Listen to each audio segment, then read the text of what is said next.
अस्सलाम वालेकुम जी वालेकुम अस्सलाम जी। जबरदस्त हो गया। अच्छा मैंने ਇਹ ਦੱਸੋ ਕਿ ਜਿਹੜੀਆਂ ਕੁੜੀਆਂ ਹੈਗੀਆਂ ਨੇ ਉਹਨਾਂ ਦਾ ਸਭ ਤੋਂ ਵੱਡਾ ਝੂਠ ਕੋਈ ਇੱਕ ਹੋਵੇ ਤੇ ਬੰਦਾ ਦੱਸੇ ਨਾ। ये बात है। ਤੁਹਾਡੇ ਨਾਲ ਕੀ ਬੀਤੀ ਹੈਗੀ ਉਹ ਦੱਸ। मेरे नाल तो कहीं नहीं बीती लेकिन मेरे ख्याल ये भी एक झूठ होता कि अच्छा मैं बाद में कॉल करती हूँ भी मामा आ गई है। ਵਿਆਹ ਤੋਂ ਬਾਅਦ ਕਿਹੜਾ ਝੂਠ ਮਰਦਾਂ ਦਾ ਔਰਤਾਂ ਨਾਲ ਹੁੰਦਾ मेरा हले विआह नहीं होया जे तुसी चांस दियो तो फिर कोई मैं झूठ बोल के दसा तुहानू।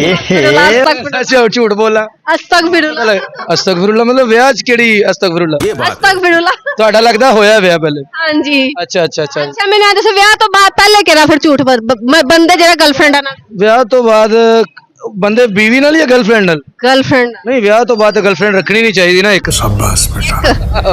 ਮੈਨੂੰ ਸਮਝ ਆਂਦੀ ਪਈ ਕਿੰਨੀਆਂ ਕੁ ਰੱਖਣੀਆਂ ਚਾਹੀਦੀਆਂ समझ रहे हो आप? ਅੱਲਾ ਮਾਫ ਕਰੇ ਇੱਕ ਐਸੀ ਤਰਗੀਬ ਲੋਕਾਂ ਨੂੰ ਦੇ ਰਹੇ ਲੋਕ ਗਾਲਾਂ ਕੱਢਣਗੇ ਵੇਖ ਲਓ ਜਿੰਨਾ ਤੁਹਾਨੂੰ ਮੈਨੇਜ ਹੁੰਦਾ ਹੈ।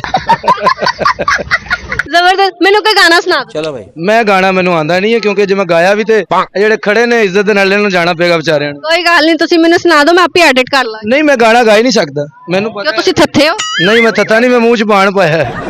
ਅੱਛਾ ਮੂੰਹ ਚ ਪਾਨ ਪਾਇਆ ਹੈਗਾ ਅੱਛਾ ਜੀ ਸ਼ੇਰ ਸੁਣਾ ਦਿਓ ਮੇਰੇ ਬਾਰੇ ਜੇ ਸਭ ਝੂਠ ਬੋਲਦੇ ਨੇ ਜਿਹੜੇ ਬੋਲਦੇ ਨੇ। ਚਲੋ ਤੁਸੀਂ ਸ਼ਾਇਰਾ ਦੇ ਮਤਲਬ ਕਿ ਰਹਿੰਦੇ ਹੈਗੇ ਤੇ ਕਿਹਦਾ ਸੁਣਾਵਾ ਤਾਂ ਜਿਹੜਾ ਮਰਜ਼ੀ ਸੁਣਾ ਦਿਓ। ਗਾਲਿਬ ਦਾ ਸੁਣਾਵਾ ਮੀਰ ਦਾ ਕੋਈ ਆਪਣਾ ਜ਼ਾਤੀ ਸੁਣਾ ਜਾਲਿਬ ਦਾ ਵਾਜਿਦ ਮੀਰ ਸਾਹਿਬ ਦਾ ਬਾਵੇ ਤੋਂ ਕੋਈ ਆਪਣਾ ਜ਼ਾਤੀ ਸੁਣਾ ਆਪਣਾ ਕੀ ਸੁਣਾਣਾ ਤੁਹਾਨੂੰ ਕੀ ਹਾਲ ਸੁਣਾਵਾ ਦਿਲ ਦਾ ਕੋਈ ਮਹਿਰਮ ਰਾਤ ਨਹੀਂ ਮਿਲਦਾ ਆਪਣਾ ਕੀ ਸੁਣਾਈਏ ਤੁਹਾਨੂੰ।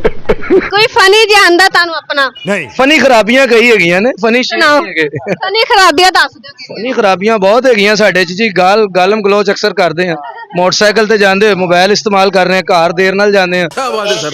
ਦੰਦਾਂ ਨੂੰ ਕੀੜਾ ਲੱਗਿਆ। ਤੁਸੀਂ ਵਿਆਹ ਕਦੋਂ ਕਰਾਣਾ ਹੈ? ਮੈਂ ਨਵੰਬਰ ਦੀ 14 15 16 ਨੂੰ ਤੁਹਾਡਾ ਹੋ ਗਿਆ ਫਾਈਨਲ ਹਾਂ ਫਾਈਨਲ ਤਿਆਰੀ ਲਵ ਮੈਰਿਜ ਬੈਸਟ ਹੈ ਕਿ ਅਰੇਂਜ ਮੈਰਿਜ ਜਿਹੜੀ ਹੋ ਜਾਵੇ ਇਸ ਦੌਰ ਵਿੱਚ ਜਿਹੜੀ ਸਸਤੀ ਪੈ ਜਾਏ। समझ रहे हो? ਮਤਲਬ ਨਬਜ਼ ਜਲਦੀ ਹੋਣੀ ਚਾਹੀਦੀ ਨਹੀਂ ਨਬਜ਼ ਨਹੀਂ ਚੱਲਣੀ ਮੈਂ ਸਸਤੇ ਦੀ ਗੱਲ ਕੀਤੀ ਹੈ ਕੁੜੀ ਵੱਲੋਂ ਨਹੀਂ ਮੈਂ ਕਿਹਾ। ਉਹ ਫਿਰ ਨਸਾ ਕੇ ਸਸਤੀ ਨਹੀਂ ਉਹ ਤਾਂ ਫਿਰ ਬਹੁਤ ਜ਼ਿਆਦਾ ਪਸਤੀ ਹੈ ਸਸਤੀ ਨਹੀਂ ਹੈ ਫਿਰ ਬੰਦਾ ਜਿਹੜਾ ਮਸਾਇਲ ਦਾ ਸ਼ਿਕਾਰ ਹੋ ਜਾਂਦਾ ਲੇਕਿਨ ਹੈ ਕਿ समझ रहे हो? ਲਵ ਮੈਰਿਜ ਦਾ ਮਤਲਬ ਹੈਗਾ ਆਪਣੀ ਮਸ਼ੂਕ ਨਾਲ ਵਿਆਹ ਕਰਨਾ ਅਰੇਂਜ ਮੈਰਿਜ ਦਾ ਹੈਗਾ ਕਿਸੇ ਦੀ ਮਸ਼ੂਕ ਨਾਲ ਵਿਆਹ ਕਰਨਾ। देख लो भाई। ਤੇ ਮੁੰਡਿਓ ਆਪ ਦੇਖ ਲਓ ਕਿਸੇ ਦੀ ਮਸ਼ੂਕ ਨਾਲ ਵਿਆਹ ਕਰਨਾ ਹੈ ਜਾਂ ਆਪਣੀ ਮਸ਼ੂਕ ਨਾਲ ਵਿਆਹ ਕਰਨਾ ਹੈ। तू समझा? ਸ਼ੇਰ ਸੁਣਾ ਦਿਓ ਆਪਣਾ ਗੱਲ ਐਸ ਗੱਲ ਮੇਰਾ ਖਿਆਲ ਹੈਗਾ ਕਿ ਆਪਣੀ ਨਾਲ ਹੀ ਕਰ ਲਓ ਤੇ ਬੈਸਟ ਆਪਣੇ ਨਾਲ ਸ਼ਾਦੀ ਕਰਨਾ ਚੰਗਾ ਜਾਂ ਕਿਸੇ ਤੋਂ boyfriend? ਆਪਣਾ ਹੀ ਕਰ ਲਓ ਤੇ ਬੈਸਟ ਹਾਂਜੀ ਤੇ ਫਿਰ ਲਵ ਮੈਰਿਜ ਠੀਕ ਹੋਈ। ਲਵ ਮੈਰਿਜ पर ਸਹੀ ये बात है। ਪਹਿਲਾਂ ਲੜ ਲੁੜ ਕੇ ਫਿਰ ਉੱਥੇ ਹੀ ਰਹਿ ਲੈਂਦਾ ਆ ਲਵ ਮੈਰਿਜ ਲੇਕਿਨ ਇੱਕ ਨੁਕਸਾਨ ਹੈਗਾ ਕਿ ਤੁਸੀਂ ਆਪਣਾ ਕੀਤਾ ਕਰਾਇਆ ਕਿਸੇ ਤੋਂ ਸੁੱਟ ਨਹੀਂ ਸਕਦੇ। ਆਪਣੇ ਤੇ ਮੈਰਿਜ ਚ ਤੁਸੀਂ ਕਹਿੰਦੇ ਹੋ ਇਹ ਲੈ ਕੇ ਆਏ ਹੋ ਮਾਪਿਆਂ ਨੂੰ ਕਹਿੰਦੇ ਮੇਰੇ ਮੱਥੇ ਲਾਤੀ ਜੇ ਲੇਕਿਨ ਅਰੇਂਜ ਮੈਰਿਜ ਚ ਹੁੰਦਾ ਲਵ ਮੈਰਿਜ ਚ ਨਹੀਂ ਹੁੰਦਾ ਮੈਰਿਜ ਵਿੱਚ ਆਪ ਹੀ ਚੱਲਣਾ ਜੁੱਤੀਆਂ ਖਾਣੀਆਂ ਪੈਂਦੀਆਂ। ਚਲੋ ਆਪਣਾ ਕੋਈ ਸ਼ੇਰ ਸੁਣਾ ਦਿਓ ਜਾਂਦੇ ਜਾਂਦੇ तो चलिए शुरू करते हैं। ਜਾਣਾ ਕਿੱਥੇ ਜੇ ਮੈਂ ਘਰ ਜਾਵਾਂਗੀ ਫਿਰ ਉਹ ਕੋਈ ਖੂਬਸੂਰਤ ਔਰਤ ਮੇਰੇ ਕੋਲ ਬੈਠੀ ਹੋਈ ਹੈ ਤੁਹਾਨੂੰ ਜਾਣਦੀ ਪਈ ਤੱਕ ਫਿਰ ਲਾ ਮੈਨੂੰ ਰਾਤ ਨੂੰ ਨੀਂਦ ਹੀ ਨਹੀਂ ਆਣੀ ਖੂਬਸੂਰਤ ਕਰ ਨਹੀਂ ਹੈ ਮੇਰੇ ਤੇ ਯਕੀਨ ਨਹੀਂ ਨਹੀਂ ਲੋਕਾਂ ਤੇ ਯਕੀਨ ਯਕੀਨ ਹੈ ਤੁਸੀਂ ਖੂਬਸੂਰਤ ਨਹੀਂ ਹੋ ਨਹੀਂ ਅਲਹਮਦੁਲਿਲਾ ਮੈਂ ਸਹੀ ਹੈਗੀ ਮੈਂ ਖੂਬਸੂਰਤ ਹੋ ਨਾ ਚਲੋ ਸ਼ੁਕਰ ਮੰਨਦੇ ਗਏ ਨੇ। ਮੰਨਨੀ ਆ ਮੈਂ शेर सुना दो। चलो भाई। बेसूद हूँ बेकार हूँ ये मान रहा हूँ लेकिन तेरी खुशनुदी का सामान रहा हूँ। मैनू पता है तुसी वाह कर रहे हो तुहानू समझ कोई नहीं आनी पर फिर भी मैं अपना दिल रखने सुना देना। चलो भाई। बेसूद हूँ बेकार हूँ ये मान रहा हूँ लेकिन तेरी खुशनुदी का सामान रहा हूँ। सदहैफ के तू भी मुझे पहचान ना पाया एक उम्र तेरे दर पे मैं दरबान रहा हूँ। की समझ आया वैसे तुहानू?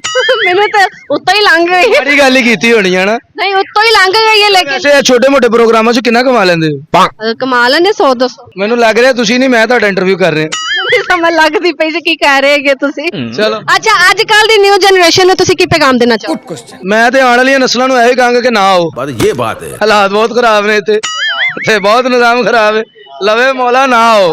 ਤੇ ਜਿਹੜੀ ਜਨਰੇਸ਼ਨ ਆ ਗਈ ਹੈ ਉਹਦੇ ਲਈ ਹਾਂਜੀ ਜਿਹੜੀ ਜਨਰੇਸ਼ਨ ਆ ਗਈ ਉਹਦੇ ਲਈ ਜਿਹੜੇ ਆ ਗਏ ਨੇ ਗੱਲ ਪੇ ਢੋਲ ਵਜਾਣਾ ਪੈਂਦਾ ਵਜਾਓ ਹੁਣ ਨੱਚ ਪੇ ਤੇ ਘੁੰਡ ਕਾਦਾ आओ बाहर ਬਾਹਰ ਚਲੇ ਜਾਣ। सही हो गया। चलो जी thank you so much sir ji.